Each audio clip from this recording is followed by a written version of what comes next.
guys, good morning all of you and welcome back to our channel again।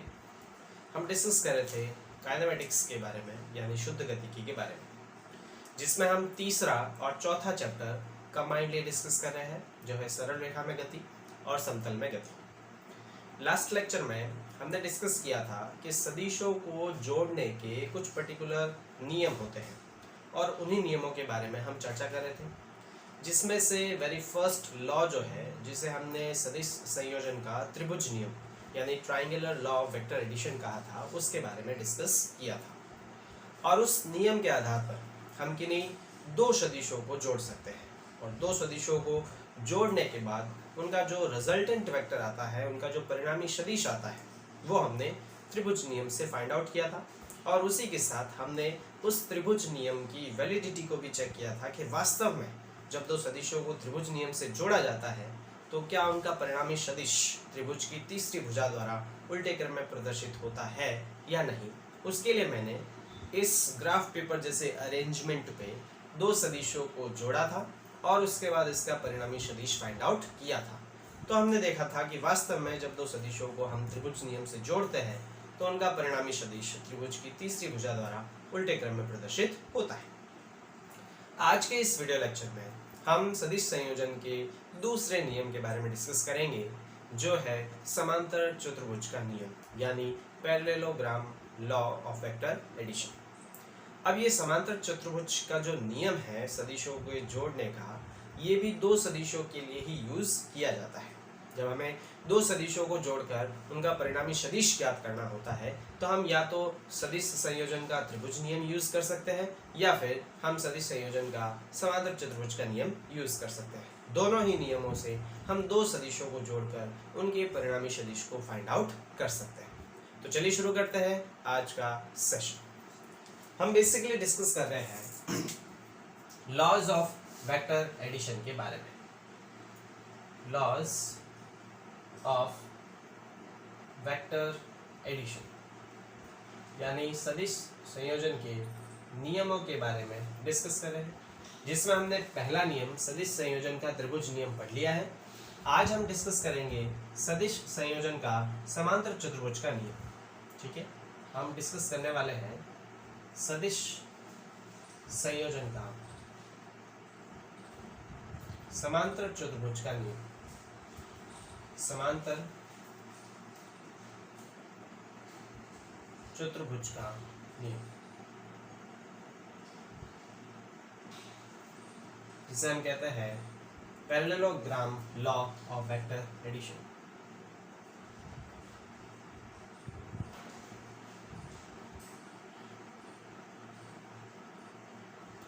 Important है काफी। Exam में ये नियम जो भी हम पढ़ रहे हैं, जैसे सदिश संयोजन का त्रिभुज नियम या सदिश संयोजन का समांतर चतुर्भुज का नियम, ये एग्जाम में सीधे ही पूछ लिया जाता है कि सदिश संयोजन का त्रिभुज नियम का कथन लिखिए या सदिश संयोजन के समांतर चतुर्भुज नियम का कथन लिखिए। तो एग्जाम पॉइंट ऑफ व्यू से भी काफी इंपॉर्टेंट है और स्पेशली ये नियम जो है वो ज्यादा इंपॉर्टेंट है, क्योंकि बाद में हम समांतर चतुर्भुज के नियम का ही मैथमेटिकल एनालिसिस भी करेंगे। तो इस हिसाब से समांतर चतुर्भुज का जो नियम है वो काफी ज्यादा इंपॉर्टेंट है। अब ये नियम भी हम किसके लिए यूज करते हैं? ये नियम भी हम सिर्फ दो सदिशों के ऐड करने के लिए ही यूज करते हैं, केवल दो सदिशों के संयोजन में यूज करते हैं। दो सदिशों के संयोजन में, जैसे हमने सदिश संयोजन का त्रिभुज नियम पढ़ा था, वैसे ही सदिश संयोजन का समांतर चतुर्भुज का जो नियम है वो भी केवल दो सदिशों के संयोजन में ही यूज किया जाता है। अगर हमें दो सदिशों को जोड़ना है और उनका परिणामी सदिश फाइंड आउट करना है तो हम समांतर चतुर्भुज का नियम यूज कर सकते हैं। अब ये नियम क्या कहता है? ये नियम ये कहता है कि यदि दो सदिशों को परिमाण एवं दिशा में किसी समांतर चतुर्भुज की दो आसन्न भुजाओं द्वारा व्यक्त किया जाए तो इनका परिणामी सदिश परिमाण एवं दिशा में दोनों आसन्न भुजाओं के कटान बिंदु से होकर जाने वाले विकर्ण द्वारा प्रदर्शित होगा।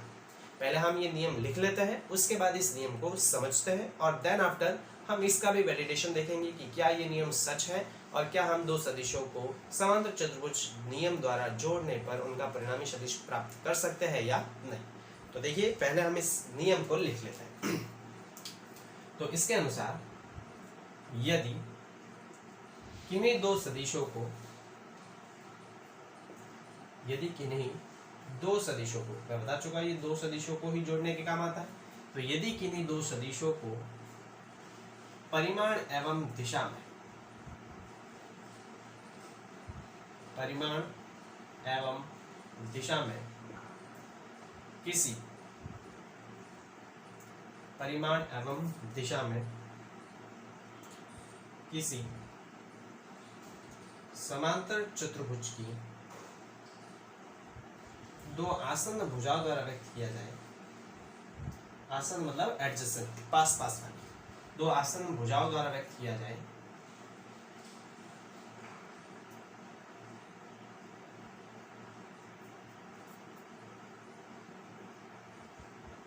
तो इनका परिणामी सदिश, परिणामी का मतलब रिजल्टेंट, जो हमें रिजल्ट में मिलेगा, इनका परिणामी सदिश परिमाण एवं दिशा में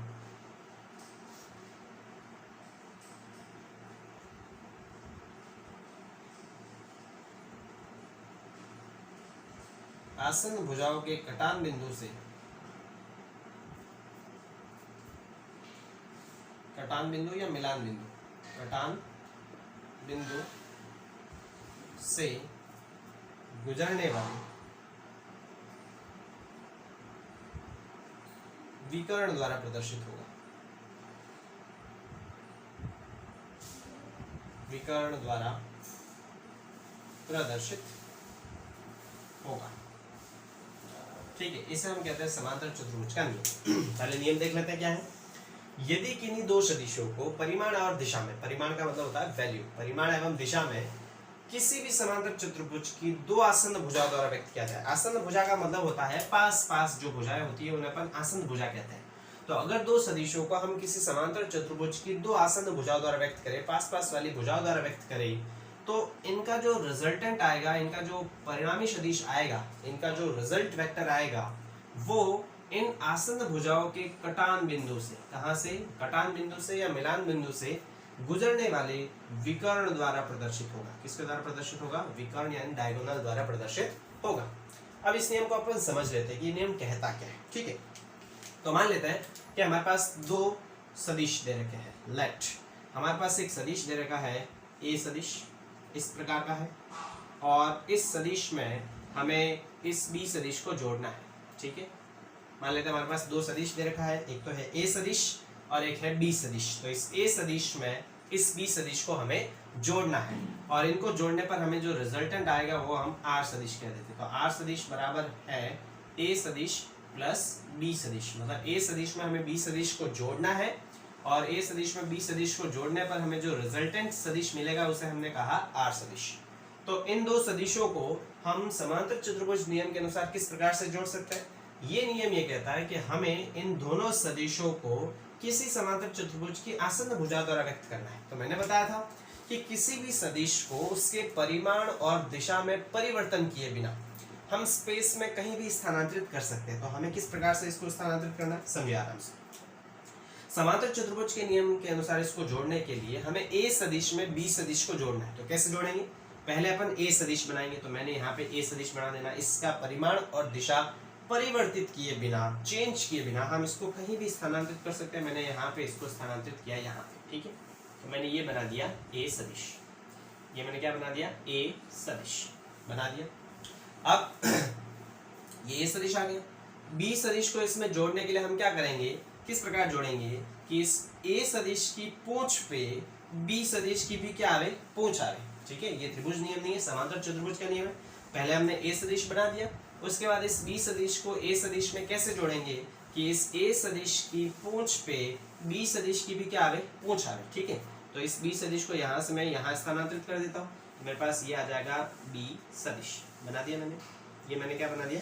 बी सदिश बना दिया। किस प्रकार बनाया कि ए सदिश की पूंछ पे बी सदिश की भी क्या आई? पूंछ आई। तो हमने क्या देखा, ये समांतर चतुर्भुज की दो आसन्न भुजाएं हैं। आसन्न भुजा का मतलब पास पास वाली भुजा।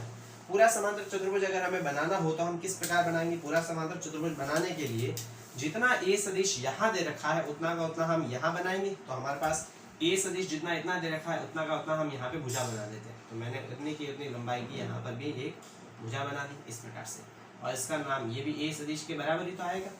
और जहाँ जितना बी सदिश दे रखा है उतना का उतना बी सदिश यहाँ बना देंगे अपन, तो उतना का उतना मैंने बी सदिश यहाँ पे बना दिया। ठीक है, ये मेरे पास ए सदिश और ये मेरे पास बी सदिश जितना मैंने बना दिया। तो देखिए पूरा एक समांतर चतुर्भुज बना। तो इस समांतर चतुर्भुज में ए सदिश और बी सदिश दो इसकी आसन्न भुजाएं हैं। क्लियर है?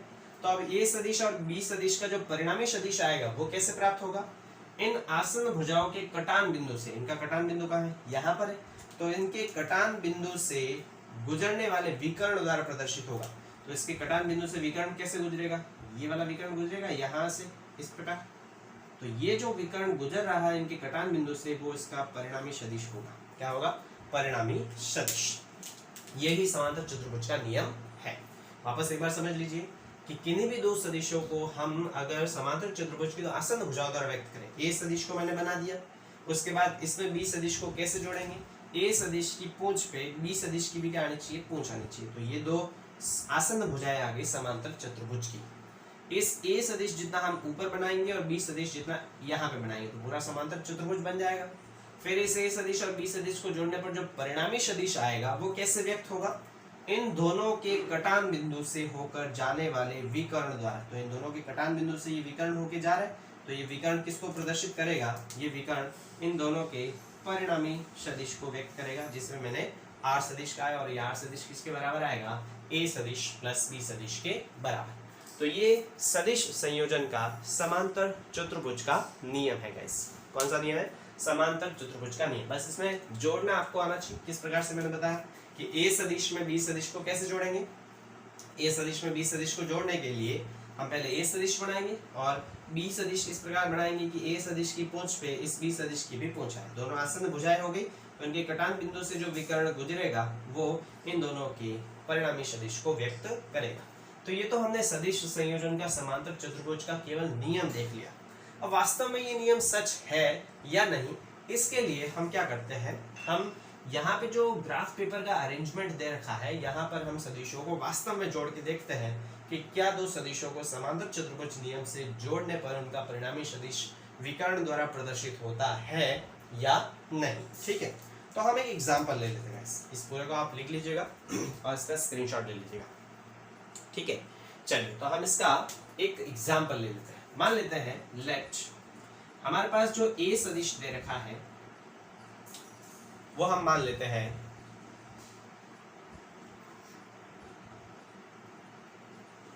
चलिए मान लेते हैं ए सदिश दे रखा है 3i कैप और प्लस j कैप। ये मेरे पास ए सदिश दे रखा है, और बी सदिश दे रखा है मेरे पास, ये मान लेते हैं अपन 4i कैप। ठीक है, मान लेते हैं ए सदिश दे रखा है 4i cap plus j cap, और बी सदिश दे रखा है 2i कैप और प्लस 3j कैप।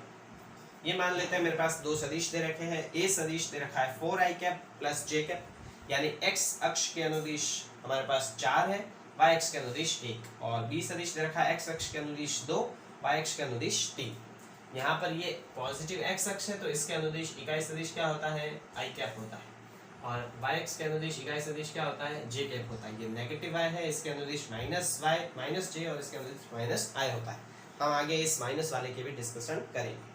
अब ए सदिश में अगर बी सदिश को जोड़े तो इनका परिणामी सदिश जो आर सदिश आएगा, आर सदिश बराबर ए सदिश प्लस बी सदिश, यानी ए सदिश में अगर बी सदिश को जोड़े तो आर सदिश कितना आना चाहिए हमारे पास? यहाँ से देखिए 4i कैप और 2i कैप, कितना i कैप? 6i कैप, और प्लस 3j कैप और 1j कैप, ये आ जाएगा 4j कैप। यानी अगर हम ए सदिश में बी सदिश को जोड़े तो हमें पता है कि हमारे पास जो परिणामी सदिश आना चाहिए वो 6i cap plus 4j cap के बराबर आना चाहिए। ये तो हमने इसको डायरेक्ट जोड़ा तब पता है। अब हम इसी को अगर समांतर चतुर्भुज नियम से जोड़े तो भी यही वैल्यू आनी चाहिए। तो हम इसको समांतर चतुर्भुज नियम से जोड़ के देखते हैं। क्या करेंगे? सबसे पहले हमें आर सदिश बराबर ए सदिश प्लस बी सदिश है, तो सबसे पहले हम क्या बनाएंगे? ए सदिश बनाएंगे। ठीक है, तो यहाँ पर हम वैल्यू देख लेते हैं। देखिएगा ये है यहाँ पे ओरिजिन तो 0, फिर ये कितनी 1 2 3 4 5 6 7 8 9 10। यहाँ पे भी सिमिलरली 1 2 3 4 5 6 7 8 9 और 10। ठीक, अब हम क्या देखते हैं, सबसे पहले हम ए सदिश बनाएंगे। तो ए सदिश कितना दे रखा है, 4i cap plus j cap. तो यहां से देखिए 0 से स्टार्ट करेंगे, यहां से x अक्ष में कितना जाना है, 4 जाना, तो यहां से जाएंगे 1 2 3 और 4। उसके बाद y अक्ष में कितना जाना है, 1 जाना है, तो यहां से y अक्ष में अपन 1 ऊपर चढ़ेंगे। यहाँ पे ये जो पॉइंट मिलता है, इस पॉइंट को हम इससे मिला देंगे। तो इस पॉइंट को हम इससे मिला देते हैं।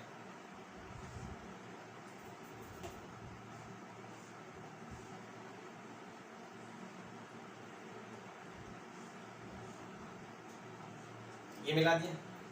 ये कौन सा सदिश है मेरे पास, ये मेरे पास दे रखा है ए सदिश। ठीक है, ये मैंने ए सदिश बना दिया। अब इसमें बी सदिश को कैसे जोड़ना है कि ए सदिश की पूंछ पे बी सदिश की पूंछ आए, मतलब जहां से हमने ए सदिश को स्टार्ट किया है वहीं से अपन को कौन सा सदिश स्टार्ट करना है, बी सदिश। तो यहीं से अपन बी सदिश भी स्टार्ट करेंगे। कैसे करेंगे, बी सदिश क्या दे रखा है, बी सदिश दे रखा है 2i कैप 3j कैप, यानी x अक्ष में तो जाना है 2 और y अक्ष में जाना है 3। तो यहाँ से पहले x अक्ष में 2 जाएंगे, यहीं से 1 और 2, और y अक्ष में 3, तो 1 2 और 3। यहाँ वाला पॉइंट आएगा, इस पॉइंट को हम इससे मिला देते हैं, इस पॉइंट को इससे मिला देते हैं। क्लियर है, ये मेरे पास कौन सा सदिश आ गया, बी सदिश आ गया। क्लियर है, ये तो मेरे पास आ गया ए सदिश, ये मेरे पास आ गया बी सदिश।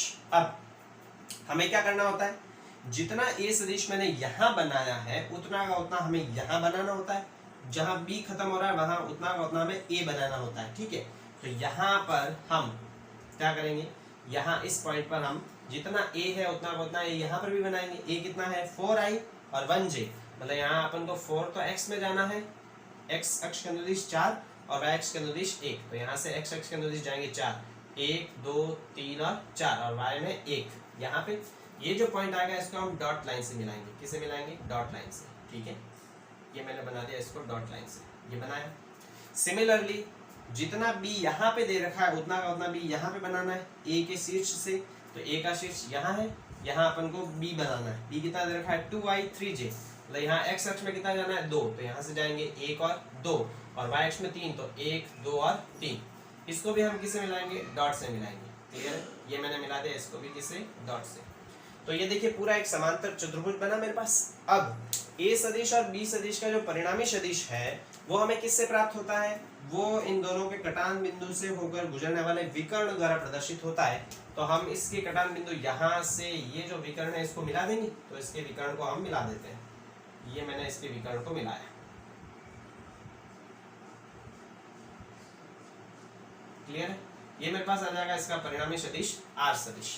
ठीक है, अब परिणामी सदिश की वैल्यू देख लेते हैं। परिणामी सदिश की वैल्यू क्या है, तो आर सदिश बराबर, यहाँ देखिए परिणामी सदिश यहाँ खत्म हो रहा है, तो परिणामी सदिश x में कितना दिख रहा है हमें, परिणामी सदिश x में है 6, तो हम लिखेंगे 6i कैप, और y में कितना दिख रहा है वो 4, तो प्लस 4j कैप।